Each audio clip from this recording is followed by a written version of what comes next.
नमस्कार दोस्तों। जब चारों तरफ ऐसी ऐसी खबरें आती हैं, इतना महामारी चल रही है, तो डॉक्टर चैन से नहीं बैठ सकते। कैसे बैठ सकते हैं? उनके मन में हमेशा ये प्रश्न उठेगा कि कैसे उनके मरीज़ बचें, कैसे लोगों की जान बचे। क्योंकि आज ही मैंने एक अपने दिल्ली में एक सरकारी अस्पताल में अपने फ्रेंड से बात की। हम लोग साथ ही पढ़ाई किए हुए, उनसे बात की तो पता चला कि उनको वैक्सीनेशन जो है वो लगभग एक तरह से डिनाई ही किया जा रहा था। तो मैंने पता किया स्टाफ कितने आ रहे हैं, सरकारी अस्पताल है, स्टाफ कम आ रहे हैं क्योंकि किसी को कुछ हो गया, किसी को कुछ हो गया है। और ऐसे में जब उनसे पूछा गया कि आपको क्या मना किया गया था, तो उन्होंने बोला कि कभी कहते थे कि अभी आपका नंबर ऐसे बाद में आएगा या आपका मिनिस्ट्री से आएगा, लिख कर गया कुछ आएगा, इस तरह से उनको कह के टाला जाता था। जबकि हरियाणा में मैं एक प्राइवेट डॉक्टर, प्राइवेट फिजियोथेरेपिस्ट, मैंने जब पॉलीक्लिनिक में पूछा तो पॉलीक्लिनिक में मुझे ये जवाब मिला कि अगर सरकारी डॉक्टर होंगे आप तो आपको मिल जाएगा, आप प्राइवेट में हैं तो इसलिए आपको अभी नहीं मिलेगा, अभी सिर्फ 60 वालों को मिल रहा है। जब आपका नंबर आएगा तब आपको भी मिल जाएगा फ्री ऑफ कॉस्ट, लेकिन अभी नंबर नहीं आया है। और उसी समय में प्राइवेट हॉस्पिटल्स में मुझे कॉस्ट दे करके वैक्सीन मिलने की बातें थी। तो मुझे तो यहाँ वैक्सीन अवेलेबल था हरियाणा में। दिल्ली में मेरे डॉक्टर मित्र को अगर वैक्सीन नहीं मिल रही थी आसानी से, वो भी उनके ही अस्पताल में, तो ये सोचने वाला विषय था। और उसी जगह पर ये भी हवा थी कि भाई वैक्सीन जो है वो कैसी है, इफेक्टिव है नहीं है। बहुत सारे लोग उन्हीं को बोलते थे, आपस में चर्चाएं होती थी वैक्सीन की एफिकेसी पर। अच्छा, जो ये बात भ्रमित करते थे या भ्रमित रहते थे वो खुद वैक्सीन लगा चुके थे, ऐसा ही कहना था मेरे मित्र का।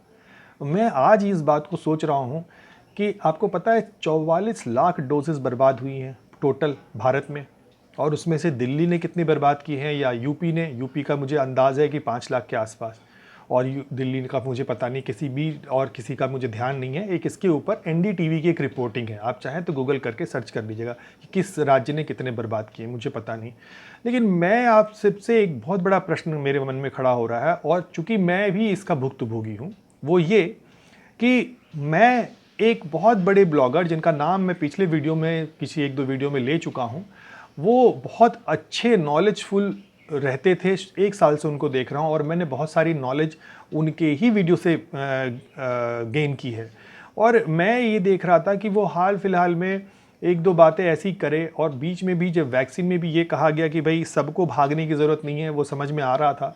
लेकिन वैक्सीन आज जिस तरह से वेव आई हुई है, वैक्सीन ही नज़र आती है कि एक रास्ता, और सबको पता था कि वेव्स आएंगी, तेज आएंगी, वेव्स आएंगी, ज़्यादा लोग प्रभावित होंगे, वेरिएंट्स आएंगे, सब कुछ पता था। लेकिन लोगों ने वैक्सीन नहीं ली। मैं उनका नाम फिर से लेना नहीं चाहूँगा मैं, उनके वो पद्म विभूषण है। और आप सोचिए कि उन्होंने एक प्रश्न चिन्ह लगा दिया मीडिया रिपोर्ट्स में। 60 डेथ्स ऐसी बताई कि वैक्सीन के बाद हुई। मैंने इस फैक्ट को थोड़ा सा और स्टडी करने की कोशिश की कि ये कैसे हुआ होगा, कि क्या ये इतना डेंजरस है लेना कि भाई जिससे ये हो जाए। तो मैं ये प्रश्न लेकर जब दूसरे अपने मित्र से, डॉक्टर मित्र से बात करने गया, तो उन्होंने बिल्कुल मेरी सारी दुविधाओं को क्लियर कर दिया।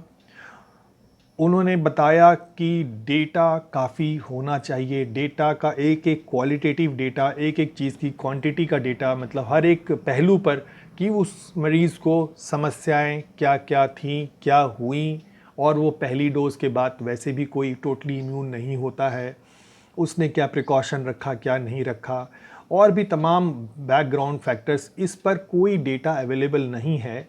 तो आप इस तरह की बात अगर करते हैं कि 60 डेथ्स जो हुई, उस पर सरकार ने इतनी जल्दीबाजी में क्यों ये कहना ठीक समझा कि ये वैक्सीन की वजह से नहीं हुई, ये जल्दीबाजी सरकार ने क्यों दिखाई, ऐसा प्रश्न चिन्ह लगा रहे हैं वो डॉक्टर साहब जो दिल्ली के बहुत बड़े पद्म विभूषण यूट्यूब ब्लॉगर, बड़ी बड़ी, उसमें उन्होंने कितने लोगों को ठीक किया होगा ऑनलाइन बात करके। He is so competitive doctor. But आप सोचो कि उनकी बात से भ्रमित होकर के मैं वैक्सीन नहीं ले रहा था। तो मेरा सिर्फ एक ही कहना है दोस्तों कि आप जो भी फैक्ट सुने, मुझसे ही सुने, उसको 10 लोगों से वेरीफाई ज़रूर करवाएं। क्योंकि हो सकता है मेरी कोई बात किसी एक कॉन्टेक्स्ट में आपको समझ में आ रही हो और आप उसी कॉन्टेक्स्ट में उसको हर कॉन्टेक्स्ट में अप्लाई कर दें।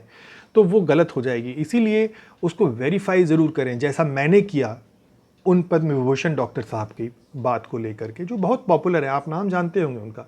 मैं किसी को नाम लेकर के वो, तो मैं ये कहना चाह रहा हूँ कि आप इस चीज़ को, वैक्सीन मैंने ली और मैंने उसके बाद न जाने कितने लोगों को टोका। अच्छा, उनकी एक और बात थी कि उनका कहना था कि किसी को ऑटो इम्यून डिसऑर्डर है तो आप अपना पहले सीआरपी वगैरह चेक करा लीजिए, या कम से कम ये करवा लीजिए ताकि, तो हर एक को मैं ये कहने लग गया, जबकि सर्दी जुकाम नॉर्मल सिंपल जिसमें कि कोई मतलब नहीं है, उसमें जो है सीआरपी ज़्यादा आएगी और उसमें वैक्सीन नहीं लेने का कोई मकसद वो नहीं होता है। तो आप जब ठीक हो जाए आप ले लीजिए। तो वैक्सीन नहीं लेने का, जैसे मैंने सरकारी अपने मित्र जो सरकारी अस्पताल में मेरे मित्र हैं उनसे बात की और उनको नहीं मिल रहा था इतनी आसानी से, तो आप इसके पीछे का मकसद थोड़ा समझने की कोशिश कीजिएगा। उनकी जान इसलिए बची हुई है, वो अभी कोविड पॉजिटिव हुए हाल फिलहाल में और अब ठीक है। इन्फेक्शन नहीं होगा वैक्सीन के बाद, ये बिल्कुल गलत धारणा है। इन्फेक्शन आपको दोनों डोज लेने के बाद हो सकता है। You can be COVID positive after, even after vaccination, that is for sure, take it granted. कैसे भी हो सकते हैं आप। चांसेस तब कम हैं जब आप डबल मास्क हमेशा लगाए रखेंगे, तो चांसेस बहुत कम हो जाते हैं। 2 गज की दूरी रखेंगे, चांसेस बहुत कम हो जाएंगे। लेकिन जो सबसे ज़्यादा आपको वैक्सीन से प्रोटेक्शन है, it is from the severity, गंभीरता से आपका बचाव हो जाएगा। इन्फेक्शन से जो शरीर को नुकसान हो सकता है उससे बचाव करती है वैक्सीन 100%। ऑटो इम्यून डिसऑर्डर में ध्यान रखना है इस तरह के केसेस में, जिसमें ऐसे डॉक्टर से डिस्कस कीजिए और वैक्सीन ज़रूर लगवाइए। वैक्सीन लगाएंगे तो सुरक्षित रहेंगे। दोस्तों, एनालिसिस भी करनी है इन्फॉर्मेशन की, ये सिर्फ एक जगह पे रुक करके ठहर करके अगर आप ऐसा करेंगे, आप समझ लीजिए कि कौन चाहेगा, कौन सी सरकार होगी चाहेगी कि मेरे लोग, मेरी जनता, मेरी सरकार की जो है वो होने लगे, हर जगह बदनामी होने लगी क्योंकि मैंने वैक्सीन ले करके लोगों को मारना शुरू कर दिया। कोई सरकार नहीं चाहेगी। सरकार तो चाहेगी कि उसका नाम हो, दुनिया में नाम हो, भारत में नाम हो कि भाई इतने लोगों की जान बचा ली, वैक्सीन लेके आए, खुद लगवाई, सरकार के जो शीर्ष नेतृत्व थे उन्होंने लगवाई। लोग कहने लग गए कि ये तो बीजेपी वालों की वैक्सीन है, हम तो नहीं लेंगे। क्या असर पड़ेगा इस बात से कि उनकी जनता को, उनको फॉलो करने वाले लोगों को? नेता तो नेता, डॉक्टर्स जब इस तरह की को क्वेश्चन मार्क लगा करके और बड़ी बड़ी बातें इस तरह से बोलेंगे तो थोड़ा मुश्किल हो जाता है। आपने देखा मैं कैसे भ्रमित हुआ था। मैंने वाकई में अपने एक मित्र से पहले, जब तक डॉक्टर मित्र से जब तक कंफर्म नहीं किया, हमने वैक्सीन नहीं लगवा रहा था मैं। और ऐसे ही मैं बहुत लोगों को देख रहा हूँ, मैं बड़ा ही चिंतित हो जाता हूँ कि ये क्या हो रहा है। हेल्पलाइन है 1075, I think, if I am not wrong, आप प्लीज़ कंफर्म कर लीजिएगा एक बार और उस पर कंफर्म कीजिए कि आप ले सकते हैं, नहीं ले सकते हैं। किसी डॉक्टर को पूछिए, 1000 रुपये लगते हैं डॉक्टर को कंसल्टेशन फ़ीस में, वो भी करवा के ऑनलाइन करके आप पूछिए कि ले सकते हैं कि नहीं ले सकते हैं। इसमें देरी मत कीजिए। इस चिंता के साथ मैं बताना चाहूँगा कि आप अपने बच्चों को आने वाली लहर में कैसे बचाएंगे। पढ़ने से पहले मैं चाहूँगा, मेरा चैनल अगर आपने सब्सक्राइब नहीं किया है तो ज़रूर सब्सक्राइब कर लीजिए और लाइक ज़रूर कीजिएगा, कमेंट करके मुझे बताइएगा मेरा वीडियो कैसा लगा और दूसरों में भी शेयर कीजिएगा।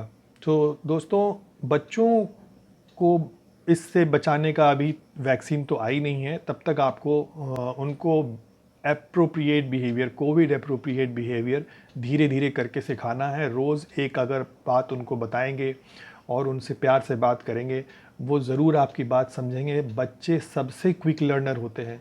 2-2 साल के बच्चे, 3-3 साल के बच्चे घर से निकलते वक्त टोक देते हैं आजकल, मास्क मास्क। उनकी स्पीच तो बहुत अच्छी से डेवलप होती नहीं, मास्क टोक देते हैं, मास्क मास्क। तो आप समझ लीजिए कि कितनी तेज़ लर्निंग है।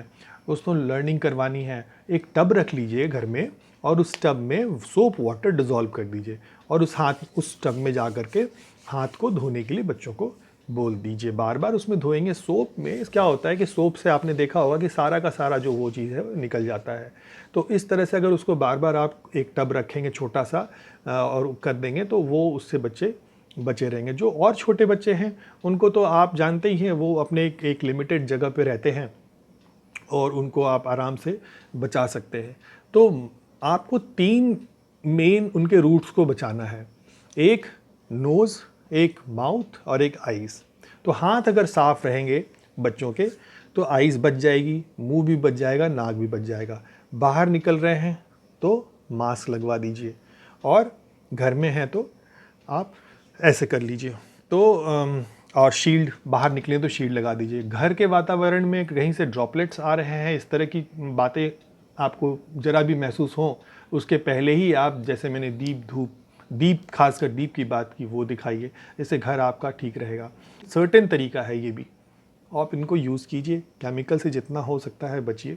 नेचुरल तरीके हैं तो वैदिक तरीके हैं, उनका इस्तेमाल कीजिए। मैं समझता हूँ आपको मैंने काफ़ी आज टाइम ले लिया आपका। आपको मेरा ये प्रेजेंटेशन कैसा लगा मुझे ज़रूर लिख के बताइएगा। आपका दिन बहुत बहुत शुभ हो। सब लोग स्वस्थ रहें, सब लोग जल्दी से रिकवर कर जाएं, जो भी अफेक्टेड हुए हैं, और अपना ख्याल रखें। धन्यवाद।